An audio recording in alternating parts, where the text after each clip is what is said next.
Are you new to singing and hoping to increase your range? Have you ever had the thought, I just have a low voice, I'm not going to be able to sing high? Well, stay tuned because I'm going to tell you why that's likely not the case. Welcome back to Singing Tips with LJD Studios, the space where we take difficult singing concepts and break them down so you can actually understand and implement them for better singing. I'm Laura, and today we are talking about how to increase your range, especially in the higher end if you are new to singing. But before we get into it, make sure you like, comment, subscribe, hit the notification bell, and if you haven't already, download my free guide, The Three-Tiered Approach to Becoming a Better Singer, linked in the description. Additionally, if you would like some direct feedback on your singing from yours truly, make sure to check out my membership option. It's a low-cost, low-time commitment way to study singing without ever having to ask the question, am I doing it right? Because you get video feedback from me, so make sure to check that out. Okay, so let's get into it. Why do I say it's likely not the case that you just have a low voice? Don't some people just have a low voice? Maybe, but that does not mean that you can't sing high, even if you do just have a low voice. And here's why. I often say that your voice is like a house with many rooms. Your speaking voice is one room, right? So if you think that you just have a low voice, maybe you do. I don't know.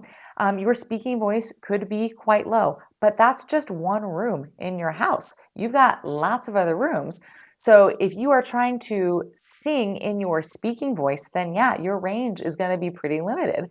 If I'm singing in my speaking voice, I am singing in my speaking voice, and this is about as far as I can go, okay? But if I realize that this is my speaking voice, and now I'm mixing, and now I'm in head voice, right?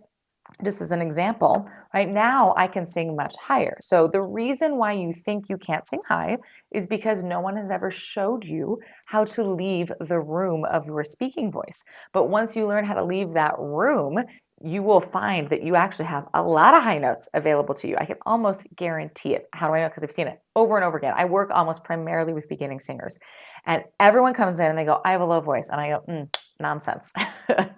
Maybe you like to speak low, that's fine, that's your prerogative, but I'm telling you, your voice can go to these higher notes once you learn how to enter these different rooms.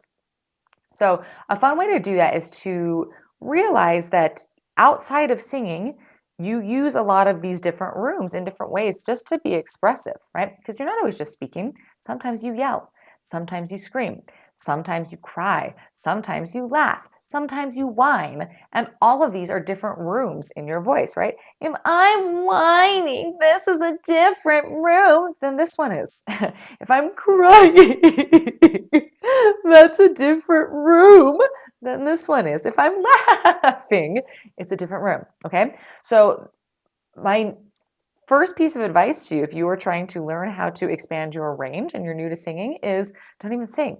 Explore these different rooms of your voice. Think about the different ways you might emote, because your voice is really sort of intrinsically linked to the way we express ourselves, particularly emotions. So think about the ways you might emote and the ways you might use your voice when you are emoting, and make those sounds. Sort of be ridiculous about it, like I just was, like, I'm crying, and then maybe cry higher, go and cry higher. Right? And you can kind of explore this sense that, like, there are these different rooms. As you go into the rooms, ask yourself, how does this feel? How does it feel different from when I speak? Like, what are the sensations I'm experiencing in my body?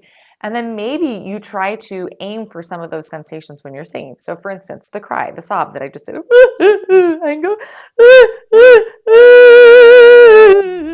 gosh, those feel really similar. Honestly, the thing I just did when I was sobbing and then the singing, I know they don't sound the same, but they feel really similar.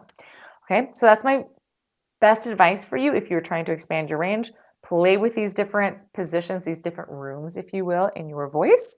Allow them to be your guide as to what might be possible when you are exploring your higher register, for lack of a better word, the higher parts of your voice, right? And realize that you are going to have to leave your speaking voice in order to get up higher. And as soon as you learn how to do that, I promise you, your range will expand hugely. That's not the word I was looking for, but it will be an enormous change in your singing. Promise you that.